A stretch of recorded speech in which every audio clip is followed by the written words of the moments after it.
bersih dari setiap permasalahan, diberikan kekuatan istiqomah ibadah, dan kita semua mendapatkan mati menjemput dalam keadaan husnul khatimah. Amin ya Allah ya Rabbal.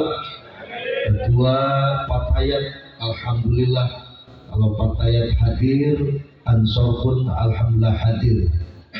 Sahabat Banser yang sama-sama hadir, baik di Kecamatan Compreng ataupun pengurus Ansor Banser Kabupaten Subang, semoga semua pemuda-pemudi generasi muda yang ada di bawah Jam'iyah Nahdlatul Ulama, Allah jadikan mereka adalah pemegang tongkat perjuangan Ahlus Sunnah wal Jamaah ala Nahdlatul Ulama, khususnya yang ada di bumi Kabupaten Subang. Amin ya Allah ya Rabbal.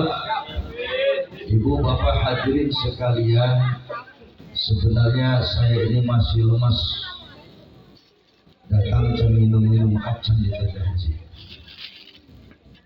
Alhamdulillah, ini hari yang ketiga saya belum bisa pulang ke rumah karena rajabannya masih muter. Kemarin terakhir di Purwakarta, sorenya di Sumedang, malam tadi di Bandung, pagi hari masih di Bandung di Hotel Butik sama kegiatan plus pelatihan dai di pengurus wilayah Jawa Barat. Saya sebagai pengurus wilayah di Jawa Barat barusan bersama-sama para mentor melatih 200 orang dai-daiyah dari berbagai kota dan kabupaten se-Jawa Barat. Mudah-mudahan ini adalah tujuannya pengkaderan, bagaimana membuat mencetak para dai dan daiyah yang betul-betul bisa memperjuangkan kegiatan kekuatan akidah Ahlus Sunnah wal Jamaah ala Nahdlatul Ulama di bumi Jawa Barat insya Allah. Bu, pengajiannya siap dimulai, siap. Jadi kupikir balik ulang ngomong bahasa Sunda kertas betul. Kertas. Kita berarti bahasanya campuran banyak wios. Bahasa Indonesia ngerti, bahasa Inggris Arab siap. Hebatnya kan ngaji dulu kan pada pintar kafir ya.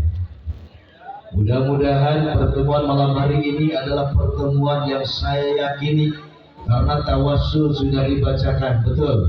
Tahlil pun sudah dilakukan, betul. Doa bersama pun kita lakukan. Maka majlis yang seperti ini adalah majlis yang mengundang cucuran rahmat dan ridha Allah Subhanahu wa taala. Dengan berkumpulnya malam hari ini, saya sangat yakin tempat ini dibanjiri barokah oleh Allah Subhanahu wa taala. Amin.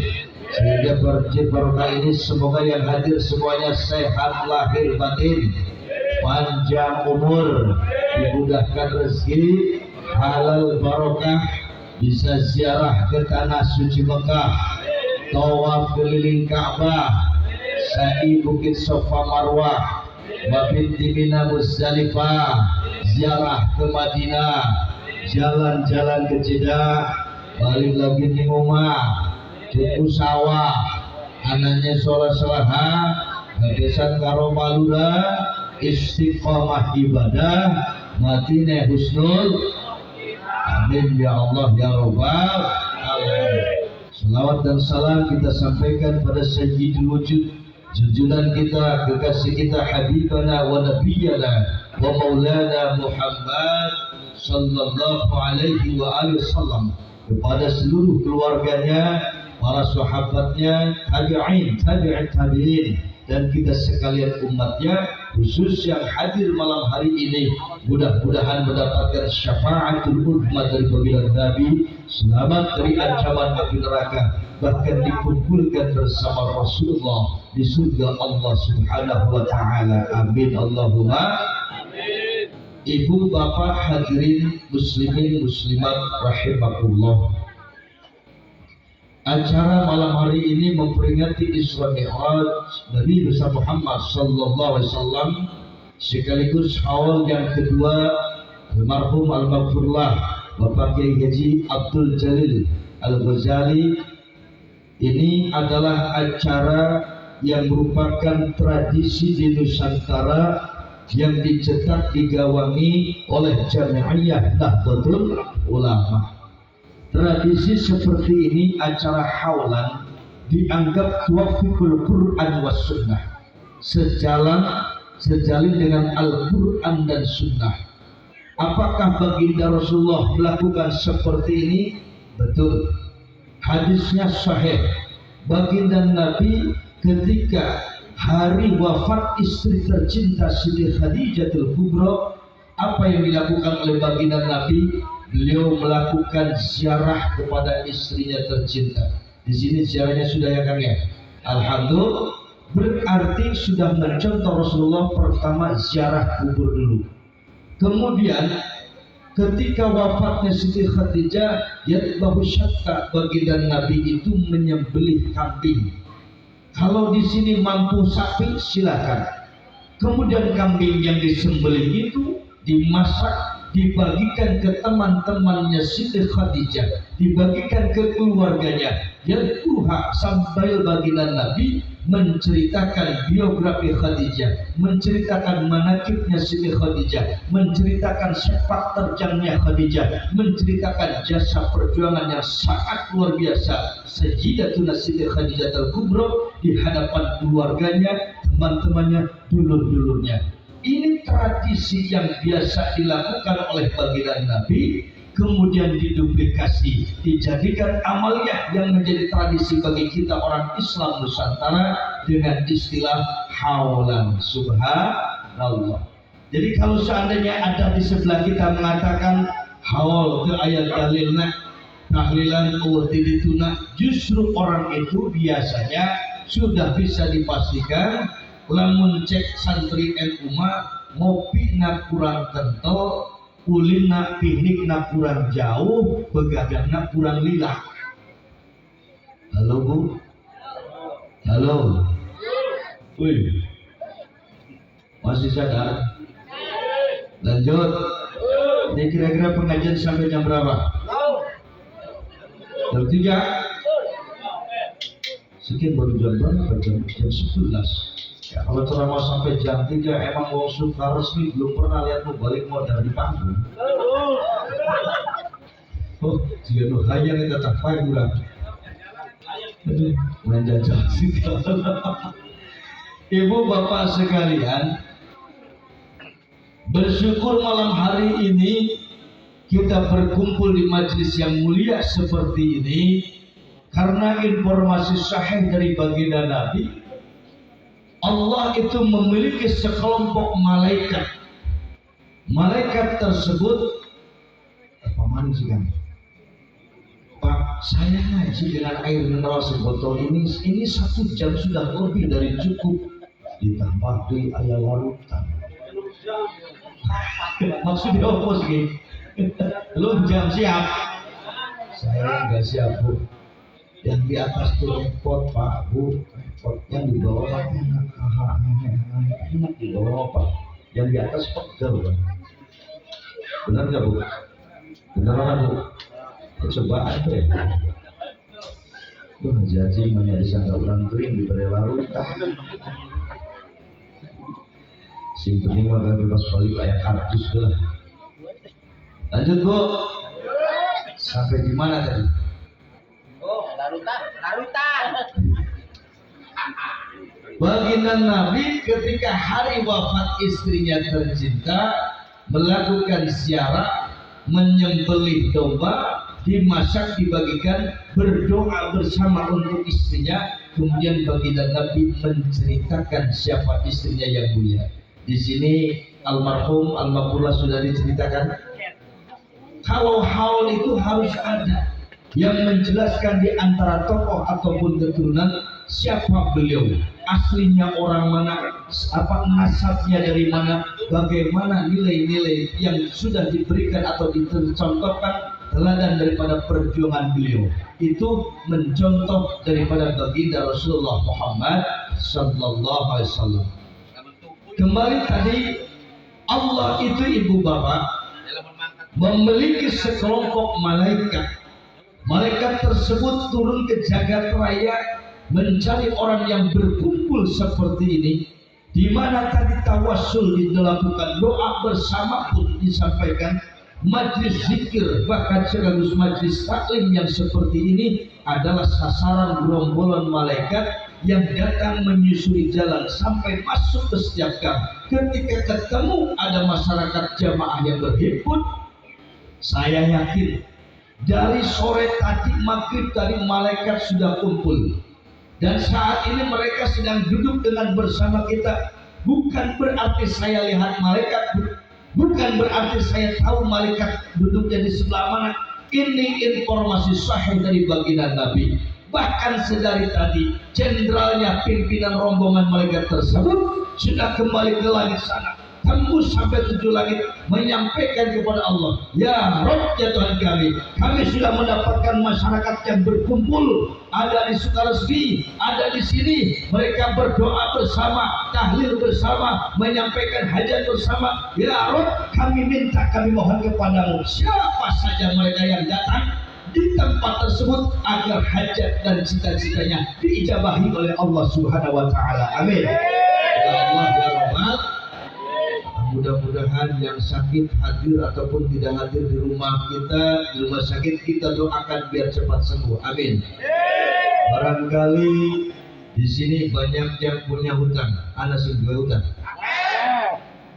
Di wonge. Ya pada ngaji ya. Mudah-mudahan yang ngaji barokah hutang sing lunas hutang. Amin. Ya Allah ya Rabbal. Barangkali ada yang masih jomblo. Ayah jomblo ya. Loh. Terkadang saya kasihan kalau jomblo mendapatkan cintanya seperti lato-lato. Tahu lato-lato?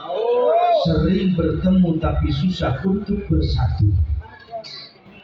Halo? Tapi insya Allah pertemuan yang seperti ini bukan cinta lato-lato, tapi cinta pada Allah dan Rasulnya, yang insya Allah akan menghimpun kita kembali bertemu, berkumpul di surga Allah Subhanahu wa taala bersama baginda Rasulullah Muhammad sallallahu alaihi wasallam. Amin. Allahumma shalli ala Nabi Muhammad. Ibu bapak sekalian, malam ini pun istimewa karena acaranya satu memperingati Isra Mi'raj, yang kedua sekaligus haulan orang tua kita bersama. Bahkan sebentar lagi malam Rabu besok hari Selasa, Lajnah Falakiyah, pengurus besar Nahdlatul Ulama sejalan dengan Majelis Ulama Indonesia sudah mengumumkan bahwa malam nisfu Sya'ban insyaallah pada hari Selasa malam Rabu besok kita sudah masuk malam nisfu Sya'ban. Maka insyaallah paling tidak kita disunahkan untuk menghidupkan nisfu Sya'ban. Bagaimana caranya? Minimal bapak mulai maghrib berjamaah di masjid, Isya pun berjamaah, subuhnya berjamaah, besok harinya lakukan puasa sunnah. Apa mani ditambah maghribnya baca Yasin, tiga kali, tambah lagi sholat tasbih berapa kali? Kalau yang siap yang mau sampai 100 rakaat silahkan. Subhanallah. Maka orang yang menghidupkan malam nisfu Sya'ban, di mana catatan amal dalam 1 tahun ditutup, dilaporkan kepada Allah, kemudian dibuka kembali buku yang baru, maka insya Allah ketika amaliyahnya ditutup, catatan bukunya ditutup oleh Allah, akan mendapatkan catatan buku yang terbaik. Karena kita saat itu malam itu, besok hari Selasa malam Rabu, kita baca istighfar, kita baca Yasin, kita tadarus Al-Quran, kita zikir bareng-bareng, kirim doa untuk keluarga, orang tua yang sudah wafat, guru-guru kita yang sudah wafat. Insya Allah yang melakukan amalan demikian adalah orang-orang yang akan mendapati saat ditutup dan dibuka kembali buku amalannya dalam 1 tahun ke depan, menjadi orang-orang mendapatkan catatan amal terbaik di sisi Allah Subhanahu wa taala. Amin ya Allah ya Rabbal. Ditambah yang ketiga, sekaligus kita pun di sini dalam rangka upaya untuk menyambut datangnya Sayyidus Syuhur, yakni bulan suci Ramadan. Jadi malam hari ini acara teramat sangat istimewa. Karena apa? Isra Mi'raj haulan menyambut persiapan nisfu Syaban sekaligus datangnya bulan suci Ramadan. Ini kan Haji Nasir pinter, acara 4 dihijikeun, maka judulnya yang lebih tepat malam ini The Retreat of the Gemi alias ngarah irit biaya. Banyak haulan terpisah, biaya keluar, betul. Isra Miraj beda maning waktu nih, biaya pasti keluar, betul. Nyambut Ramadan bikin lagi acara. Nah ini acara The Retreat of the Gemi alias ngarah irit biaya. Terus yang diundang pinter, temennya semua. Maksudnya apa? Ya kalau temen mubaliknya gampang, tinggal selek mereka bisa sudah. Tidak aja jangan ketawain, puas. Ya alhamdulillah Bu, kalau jadi ustaz jadi kiai, corona sudah selesai, corona sudah tutup, alhamdulillah. Musim corona mah masya Allah ustaz kiai ajengan terpayu berkat tahlil aja. Banyak yang tahlilan ditutup, betul, betul. Makanya dulu waktu musim corona banyak yang pakai cadar, banyak yang pakai masker. Kalau yang pakai cadar itu ikut madhab Imam Hanafi, nu pakai masker mah madhab Imam Jokowi. Bu, Isra Miraj itu istimewa. Kenapa dikatakan istimewa? Karena sepakat ulama mengatakan Isra Mi'raj adalah mukjizat terbesar yang kedua bagi baginda Nabi setelah mukjizat yang pertama dan utama yang dianugerahkan oleh Allah pada Rasulullah, yakni Al-Quranul Karim. Saya ingin cerita sebuah kejadian di mana prosesi yang maha dahsyat sebelum Rasul diisrokan dan dimi'rajkan. Berangkat dari satu buah penjelasan kitab Wahwa bil Ufuqil A'la Sayyid Muhammad Alwi Al-Maliki Al-Hasan. Beliau menjelaskan pendapat Al-Imam Al-Hafidh Asy-Syamni, menjelaskan hadis sahih yang diriwayatkan oleh sahabat Anas radhiyallahu anhu, baginda Nabi sebelum diisrakan dan dimi'rajkan terjadi sebuah peristiwa yang sangat luar biasa di mana dada baginda Nabi dioperasi, dibelah dadanya, hatinya diangkat oleh malaikat Jibril, kemudian dibasuh dengan air zam-zam dalam sebuah baskom yang terbuat dari emas. Ternyata hadis sahih riwayat Ahmad pun sama menjelaskan, bahkan Nabi kita, Rasul kita mengalami operasi dada tersebut, hatinya diangkat itu sampai 4 kali. Yang pertama ketika Muhammad kecil, Rasul kecil, umur 5 tahun, 6 tahun, saat beliau bermain-main di Bani Sa'ad dengan teman-temannya, Allah memerintahkan malaikat Jibril dan malaikat Mikail turun ke jagat raya mendatangi Rasulullah. Satu di antara keduanya ada yang bertanya, apakah betul ini yang namanya Muhammad? Betul ini. Dibawa baginda Nabi, ditelentangkan, dibelah dadanya. Dijelaskan dalam hadis tersebut prosesnya tidak terlalu keras, tidak juga terlalu empuk. Sampai teman-teman Muhammad Rasul kecil dulu berhamburan, berlarian pada ketakutan, pada wajib. Sampai laporan menyampaikan pada ibu susunya baginda Nabi Siti Halimatus Sa'diyah, ibu, Muhammad ada yang membunuh. Muhammad sekarang sudah tidak ada, dadanya dibelah, ketakutan melihat kejadian tersebut. Apakah terjadi kemadaratan pada diri baginda Nabi saat itu? Tidak sama sekali, karena ini adalah proses yang dilakukan oleh Allah melalui Jibril dan Mikail. Karena apa? Karena baginda Nabi setelah diangkat hatinya, dibasuh dengan air zam-zam dalam baskom yang terbuat dari emas oleh malaikat Jibril, kemudian dirapikan kembali. Saat itu pula Allah, Muhammad kecil, diberikan stempel kenabian dan kerasulan. Karena apa? Muhammad saat itu di kemudian hari akan menjadi Sayyidul Anbiya wal Mursalin, pemimpin daripada semua para nabi dan para rasul. Subhanallah. Yang kedua, Nabi dioperasi kembali saat umurnya 10 tahun. Prosesnya sama seperti itu. Dipersiapkan sedemikian rupa, terjadi operasi kembali pada diri baginda Nabi. Operasi yang ketiga kapan?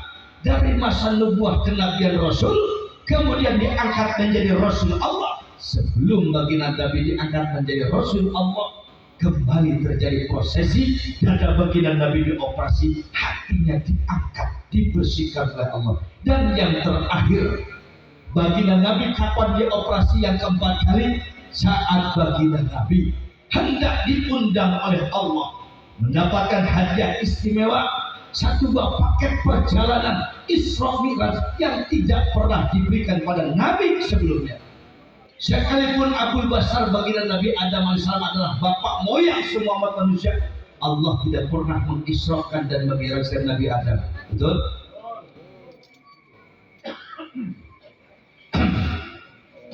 Bu, lanjut.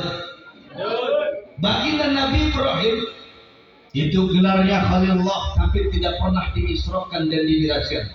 Nabi yang dalam Al-Quran punya gelar dikatakan Al-Qawiyul Amin, Nabi yang kuat, perkasa, dengan mukjizat tongkatnya mampu membelah lautan menjadi musuh besar Fir'aun. Siapa? Baginda Nabi Musa alaihi salam pun tidak pernah diisrakan dan dimi'rajkan. Bahkan Nabi yang diberikan kemampuan dengan mukjizatnya mampu menghidupkan kembali orang yang sudah mati, yakni baginda Nabi Isa alaihi salam, sama tidak pernah diisrakan dan dimi'rajkan. Tapi hanya Rasulullah, junjungan kita, Nabi kita, Sayyidul Wujud baginda Nabi besar Muhammad, satu-satunya Nabi sekaligus Rasul yang mendapatkan kesempatan diisrakan yang tidak dimi'rajkan. Muncul pertanyaan, apa yang menjadi alasan? Ulama sepakat menjawab, karena Nabi kita lulus sekaligus lolos dari berbagai ujian. Sungguh sangat luar biasa itu. 1 tahun baginda Nabi sebelum diisrakan dikatakan Amul Husni, tahun yang penuh dengan kesedihan.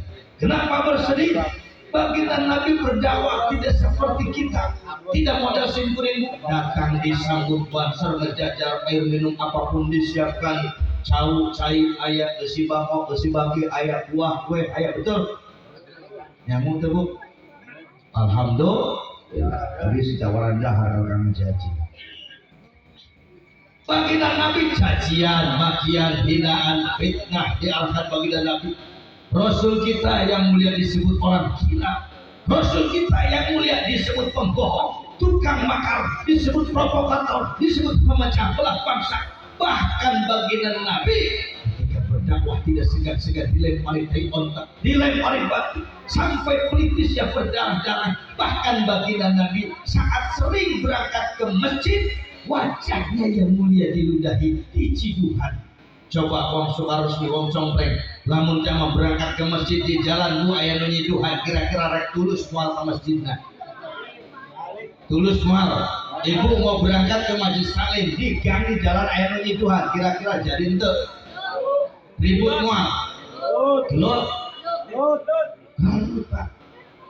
Karena kita tidak sekuat baginda Nabi hati. Justru yang luar biasa ketika Nabi yang hatinya begitu bersih, yang begitu mulia, dimaksum oleh Allah. Jangankan dosa besar, dosa kecil pun dijaga oleh Allah. Jangankan maksiat lahir, maksiat batin pun tidak pernah. Wa ma yantiqu 'anil hawa in huwa illa wahyun yuha. Tindakan baginda Nabi, langkah kakinya, gerakannya, bahkan apapun yang terucap dari baginda Nabi, semuanya berdasarkan wahyu dari Allah Subhanahu wa ta'ala. Poin pentingnya apa? Rasul yang hatinya begitu bersih, ternyata ketika hendak diundang bertemu dengan Allah masih dipersiapkan, masih dibersihkan. Apa maning hati kurang sadayana yang tidak mungkin bisa lepas minal ma'asi wa dzunub, daripada maksiat dan dosa, tentu harus lebih rajin membersihkannya. Betul bu? Rasulullah itu bu, kalau kata orang Sunda, jarene wong Sunda pun daek nanya kanu ngewak, daek merek kanu korek, bahkan nulungan kaja manusia ngilakakeun. Kira-kira orang kayak begitu ning Sukaresmi ada tidak? Daek nanya kanu ngewak, bu, kalau ketemu dengan orang yang dibenci anu dipikir ngewak di jalan, sok patanya tara, sok patanya tara. Boro-boro hayang nanya, hadir ke majelis taklim, hadir ke pengajian, udah tahu orang yang dibenci ada di dalam kita ketinggalan sendalak. Betul? Betul? Dulur jeung dulur aya nu campur aya. Tetangga jeung tetangga aya nu pase aya. Endi oge? Mana jeung mana? Bergising. Dulur jeung dulur pase biasa kan. Tetangga jeung tetangga pase biasa. Ini yang kurang ajar, ada anak mantu teu akur jeung nitoah. Ada yang begitu ada? Ada anak mantu yang kurang ajar sama mertuanya ada? Itu mantu yang kurang ajar ke orang tuanya itu pasti dicabut berkahnya oleh Allah. Bukan lagi ngising. Kita cek itu anak. Cek siapa? Kita aja nanti nanti kita cek. Ini mereka beneran bukan minantu teh kembali subeki monyor bae. Untuk molor Pak gue anak musep gue tuh. Anak tukang musep Pak. Mancing. Doona dari Usman Ustaz mancing.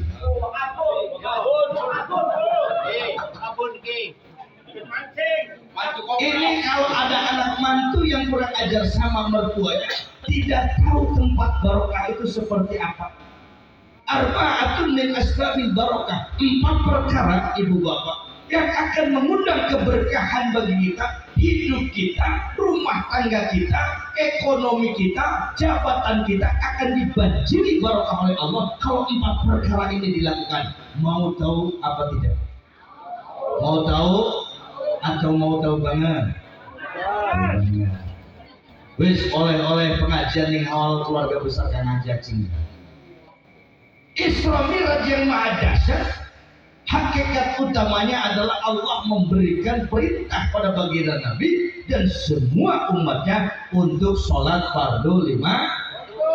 Dan ulama sepakat pintu keberkahan akan dibuka oleh Allah. Orang tersebut akan banjir barokah dari Allah. Ternyata sebab yang bisa mengakibatkan keberkahan dahsyat luar biasa datang pada kita, yang pertama dan utama ulama menyebut sholatul jamaah, sholat berjamaah. Di musola apa kan dengan al barokah pasti bisa.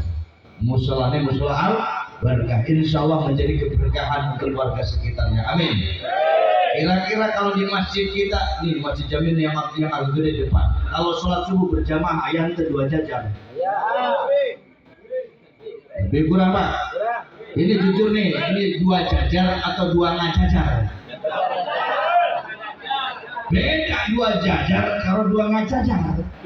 Kalau 2 jajar ya 2 baris 2 sok rapi. Nah, namun 2 ngajajar di hari imam ini emak dulu sedangkan makmum ada 3 itu kokol kentongan kalau itu istiqomah tiap waktu ada itu.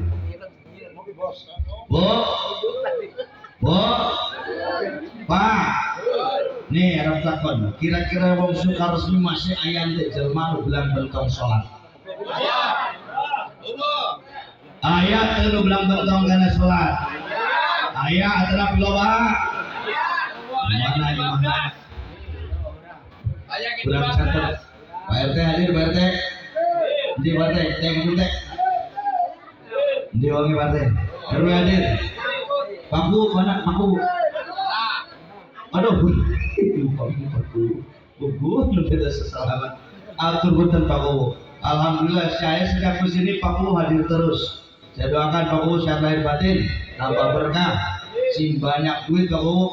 Kalau Pakunya kaya raya biar kita masyarakatnya terbagi-bagi. Amin. Ya Allah ya Rabbal alamin. Ini urusan sholat saja punten. Kita rajaban tiap tahun, alhamdulillah. Ternyata urusan ibadah sholat, apa yang disampaikan Nabi Musa merasa keberatan ketika perintah sholat datang pada baginda Nabi. Awalan 50 waktu Nabi Musa minta ke baginda Nabi, wahai Rasulullah, jangan 50 waktu, sampaikan mohon lagi pada Allah untuk dikurangi. Bolak-balik Nabi Musa sampai menangis kasihan pada umat baginda Rasul. Sampai 5 waktu, ya Rasulullah, Walaupun 5 waktu umatmu itu kecil, umatmu itu sangat lemah, pasti banyak yang tidak mampu sholat fardu 5 waktu dalam sehari semalam, dan itu fakta kejadian. Betul?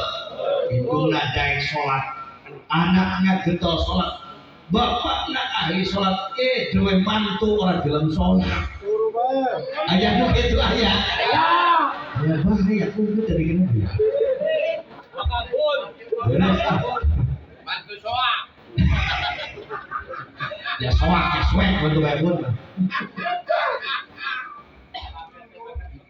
Yang kedua, ibu bapak, apa yang bisa mengundang keberkahan setelah sholat berjamaah?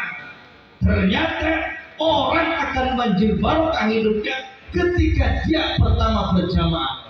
Dia sadar sebagai suami, sadar sebagai seorang bapak, berangkat ke masjid berjamaah, maka keberkahan istrinya, keberkahan anaknya, semua keluarga yang ada di rumah dijamin oleh Allah gara-gara seorang suami, seorang bapak yang berangkat ke masjid berjamaah.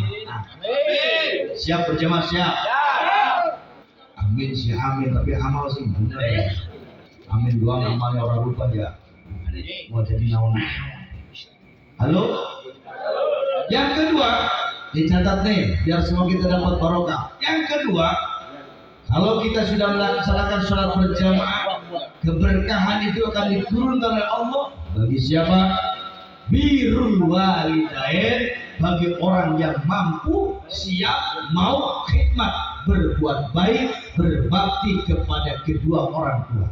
Ternyata orang tua itu bukan hanya yang melahirkan kita saja. Abang akan salah saya. Orang tuamu itu ada 3. Yang pertama, manwaladaska, orang yang melahirkanmu siapa? Ibu yang mengandung, bapak yang membiayai, yang menapahi kita sampai dewasa, itu adalah orang tua kita. Seorang anak yang bermasalah dengan ibu yang melahirkan, seorang anak yang bermasalah tidak dapat ridho dari bapak yang sudah bikin dia gede, membina dia sampai dewasa, dijamin tidak akan pernah bisa berkah hidupnya, dicabut keberkahannya oleh Allah Subhanahu wa taala gara-gara tidak ridho kedua orang tuanya. Ridullah fi ridul walidain wa suhtullah fi suhtul walidain. Ridho Allah itu ada pada keridhaan ibu bapak kita, dan murka Allah, bendu Allah itu pun sama. Kalau Allah pengen tahu wajahnya seperti apa di hadapan kita, lihat wajah orang tua kita. Kalau wajah orang tua kita sedang marah, itu sama dengan Allah pun sedang murka dengan kita. Nauzubillah. Yang kedua, man sawastaka, siapa orang yang menikahkanmu, ibu mertua alias mitoha, itu pun sama, adalah orang tuamu, dan derajat mertua yang menikahkan mitoha alugawinkan tidak dikurangi sedikit pun, derajatnya sama dengan orang tua kita yang melahirkan. Artinya apa? Kalau ada anak mantu menyakiti hati bapak mertuanya, kalau ada anak mantu dengan omongannya yang nyinyir sampai ibu mertuanya bersedih dan sakit hati, menangis berderai air mata, maka sama dengan mantu yang menyakiti ibu bapak mertuanya, sama dengan menyakiti bapak ibu yang sudah melahirkannya. Bantu soak. Rasa halo, ayo mantu juga gitu. Ya. Bantu soak. Sakit banget. Ulah dipecat pakal. Kita doakan mantu yang soah. Mudah-mudahan dapat hidayah. Amin. Mantu yang soah, mudah-mudahan dapat taufik Allah. Amin. Ya Allah ya Rabbal. Cek minantuna teh ajengan bisa malin teh hayang nurut kami toha. Kunaon gitu kan? Dagang, nyuruh dagang ke apal batikna. Tani nyuruh tani ke apal hasilna. Terus kumaha? Itu beneran boga mitohana korek alias pelit. Aya anu mitohana korek aya. Aya anu mitohana korek aya. Kasihan ya. Uing malamun boga mitoha korek cor wae kajenting nambahan mitoha. Soak.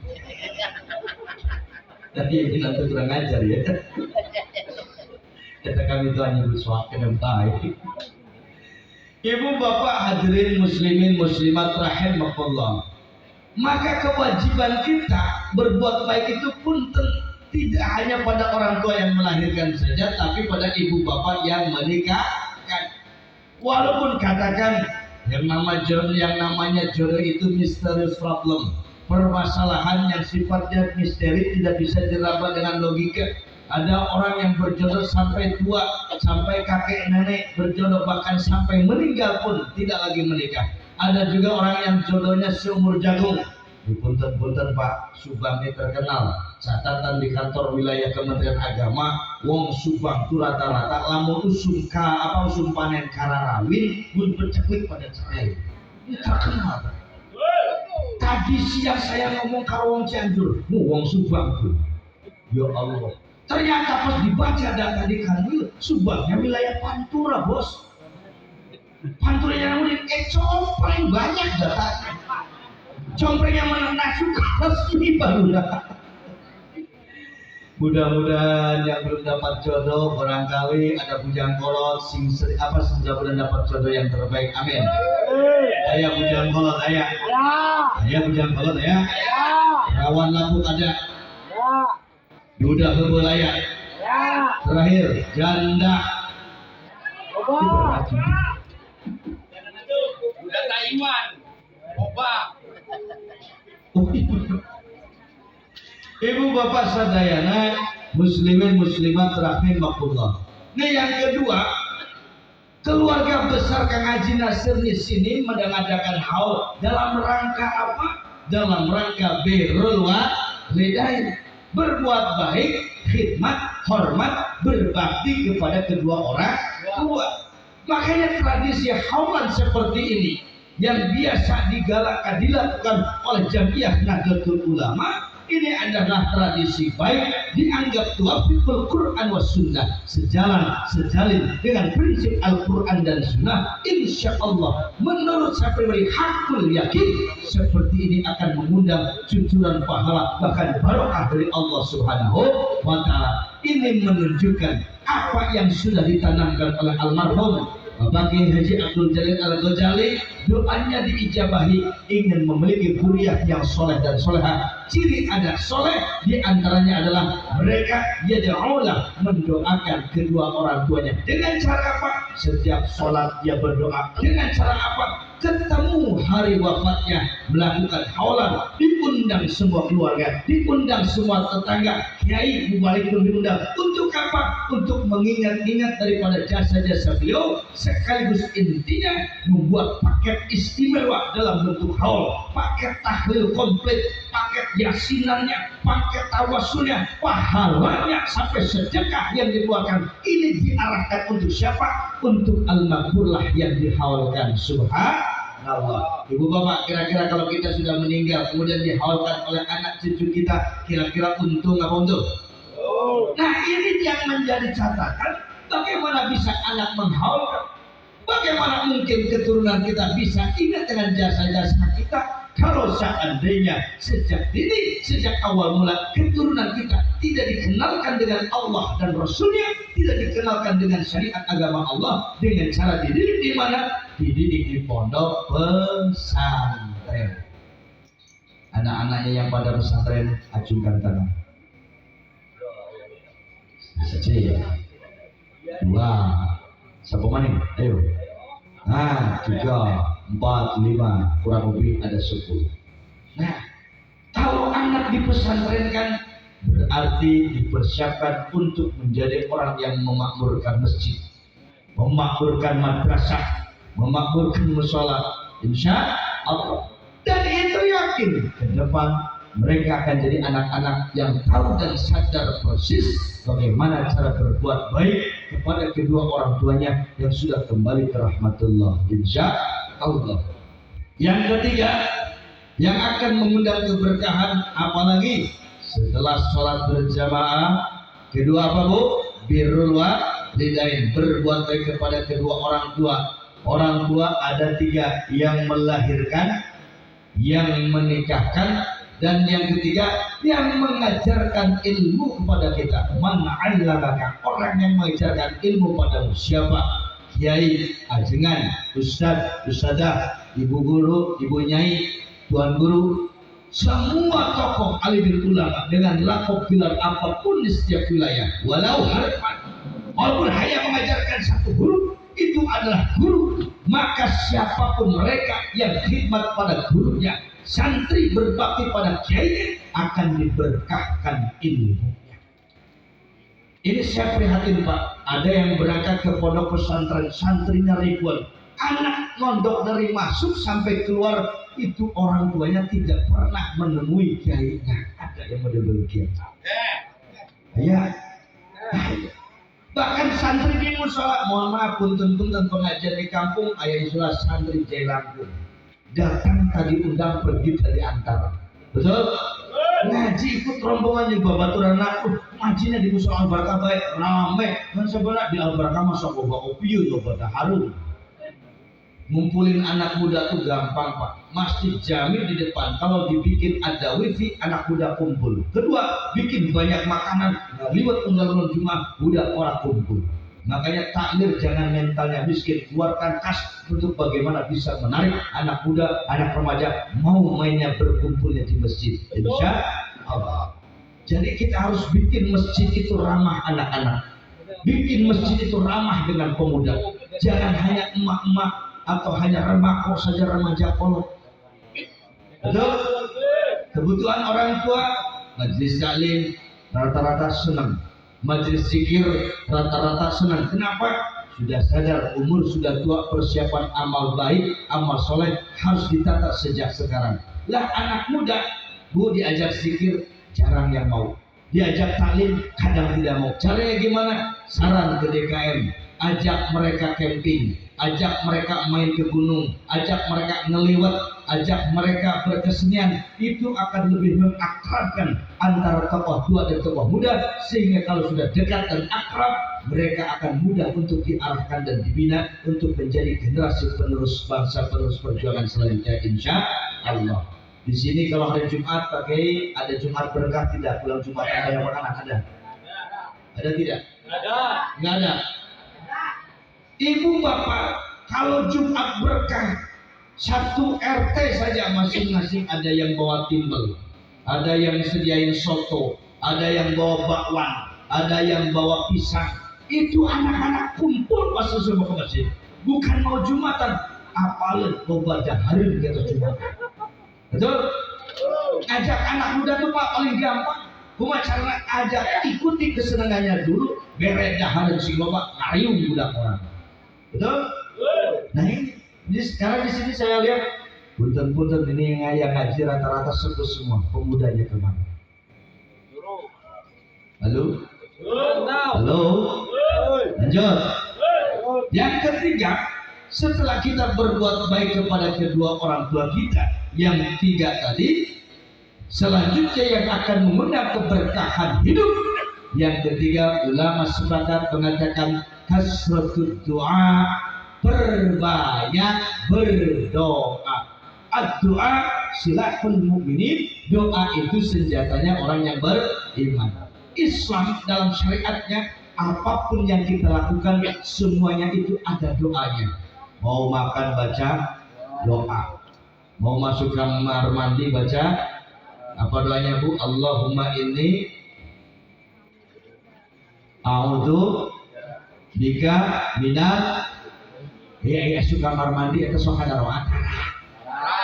Di banyak loba sampah di kamar mandi. Letuk ke labu di kamar mandi. Duri kumpul kamar mandi teh.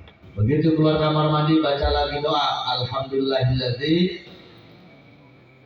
Nah, ini hal terkecil aja kita tidak bisa. Nah, paling tidak pakai pancingan yang praktis-praktis saja. Amalan sehari-hari, mulai pakai setelah berangkat ke kamar mandi, keluar sampai kamar mandi, bagaimana doanya diajarkan. Begitu pakai mukena, doanya diajarkan. Begitu menginjak sejadah, doanya diajarkan. Sebelumnya wudu dulu, mulai dari gosok-gosok tangan, doanya ada. Mulai berkumur, doanya ada. Seketika menghirup air ke hidungnya, doanya ada. Mulai ketika niat membasuh wajah, doanya ada. Semuanya komplit sampai helai apa helai. Mana? Nah, baik dari yang mencoba kok. Nah, itu ada, nggak sembarangan. Sekecil apapun Rasulullah begitu lengkap menata kehidupan. Mau mandi junub ada doanya. Kalau nggak tahu mandi junub seperti Rasulullah bagaimana, langsung diguyur kepalanya, bikin sakit. Tubuh yang tidak sesuai dengan kondisi situasi hawa, cuaca dingin, langsung diguyur. Banyak orang kelengar sampai sakit gara-gara salah mandi. Harusnya seperti apa? Rasulullah itu memulai dari kaki kanannya, naik sampai ke naik lagi ke atas, terus perlahan sampai ke badan. Tidak langsung diguyur ke sini. Di awalnya niat masuk kamar mandi pun berdoa dulu, langkahkan kaki yang mana? Kaki yang kanan, kaki kiri, kanan kiri, kiri. Kalau ke masjid masuk kaki, ke kamar mandi masuk kaki. Urusan kaki saja detail Rasulullah itu ngatur. Betul apa betul? Semuanya diajarkan. Habis makan ada doanya, mau tidur pun ada doanya. Paling tidak berangkat ke pengajian itu disarankan dan diusahakan harus berwudu dulu. Dawamu wudu. Ini berangkat ngaji pada wudu tidak? Boro-boro wudu di jalan di sebelah reprot. Udah itu deh. Coba mau tidur wudu dulu. Ibu kalau mau tidur sok wudu belakang. Sampai masalah kan langsung baru liur aku. Itu dianjurkan al-wudu qabla an-nawm fa innallaha syahid. Orang yang berwudu ketika sebelum tidur itu akan diwaris oleh Allah nantinya dalam keadaan syahid. Amin. Jadi disarankan sebelum tidur itu wudu. Ini seperti mau ngaji. Punten-punten ya, saya tuh diingat-ingat jarang berani naik mimbar mau hafal seperti atau pengajian rutin biasa. Kalau nggak punya wudu nggak berani. Walaupun tidak diwajibkan, cuma secara akhlak, secara adab kita ini akan ngaji minta nur cahaya ilmu dari Allah. Sementara Allah ya zat yang maha suci, kita yang kotor punya hadas. Bagaimana nur cahaya Allah yang bersih suci itu bisa masuk pada orang yang punya hadas yang kotor? Makanya kalau mau ngaji diusahakan wudu tuh. Paling tidak nih pulang pengajian Isra Mi'raj sekali sini. Orang sini satu istiqomah salat fardu 5 waktu berjamaah. Kedua pulang dari sini daimul wudu. Orang yang langgeng wudu karena di antara ahli surga yang dirindukan oleh surga kedatangannya siapa? Orang yang dawam wudu. Ibu bapak sekalian, yang ketiga kasratul doa. Memperbanyak berdoa terutama ketika saat orang lain tertidur lelap saat malam. Ibu osok nyaring di peting osok naon muyu ngompol lain rek tahajud wis muyu cebok bu aja turun. Nah yang terakhir yang keempat yang bisa mengundang keberkahan setelah sholat berjamaah. Kedua, berbuat baik kepada kedua orang tua. Ketiga, memperbanyak berdoa. Yang terakhir, kasratus sedekah, memperbanyak sedekah. Bu, suka sedekah suka. Kalau kondisi apapun orang yang beriman bertakwa itu cirinya bisara wadara. Kondisi lapang, sempit sekalipun senantiasa berinfak, senantiasa bersedekah. Kalau ketemu kotak amal nih, duit di kantong kita ada 20 ribuan, ada 10 ribuan, ada 1000-an. Yang dimasukkan yang mana? Masya Allah ini kompak pisan nih. Di 1000 ini ada 2 lembar bu, satu yang lecek, yang kedua yang lempeng yang bagus. Yang mana yang masukin? Nah ini ngasih kotak amal, udah 1000 lecek mana ini? Ceritanya pengen mancing surga, sodakoh surat 1000, lecek mana? Masya Allah. Justru kalau orang bersedekah tidak akan pernah dimiskinkan oleh Allah. Janji Allah oleh Rasulnya, balajazat. Justru hartanya akan semakin ditambah kalau mau bersedekah. Boy, ini ngaji nggak lama-lama, mubaliknya ada 2. Satu begitu, yang kedua saya ini agak mogok, ya pengen pulang cepet-cepet. Takutnya jadi odol manten kan. Halo. Ini ibu paham nih. Ibu bapak sekalian, Dari uraian singkat ini maka dapatlah kita tarik kesimpulan. Yang pertama, peristiwa agung Isra Mi'raj adalah mukjizat terbesar kedua bagi baginda Nabi setelah mukjizat yang pertama dan utama, yakni Al-Qur'anul Karim. Yang kedua, pesan moral daripada peristiwa agung tersebut, Rasul sebelum diisrakan dan dimi'rajkan dibersihkan hatinya, padahal Rasul dimaksud oleh Allah Subhanahu wa taala. Maka ayo mulai malam hari ini kita niatkan pak bersih-bersih hati, pak heran-heran mana, dengan cara apa? Satu, perbanyak istighfar. Dua, perbanyak baca sholawat. Dan yang ketiga, perbanyak zikir. Afdhul dzikri fa'lam annahu la ilaha. Kalimat-kalimat inilah yang akan menjadi pembersih hati kita yang kotor. Yang ketiga, acara seperti ini akan mengundang keberkahan dari Allah, dan sepakat telah mengatakan arba'atun min asbabil barakah, 4 perkara yang bisa mengundang keberkahan dari Allah Subhanahu wa taala bagi kita. Yang pertama, sholatul jamaah, sholat berjamaah. Yang kedua, birrul walidain, berbuat baik kepada kedua orang tua, baik orang tua yang melahirkan, orang tua yang menikahkan, dan orang tua yang mengajarkan ilmu pada kita, yakni guru-guru kita. 3, agar kita hidup barokah, kasratu doa, perbanyak berdoa. Orang yang berdoa artinya orang yang mau dekat dengan Allah. Justru mereka yang tidak mau berdoa, orang yang sombong, tidak mau dekat dengan Allah. Terakhir yang keempat, biar kita punya rumah tangga tambah berkah, punya ekonomi tambah maslahat, tambah berkah. Selanjutnya adalah setelah banyak berdoa, kasratus sodaqoh, perbanyak sodaqoh, berbuat baik, kirim sodaqoh kita dengan sesama orang fakir, orang miskin, anak yatim, yatim piatu, doa apa di sekitar kita.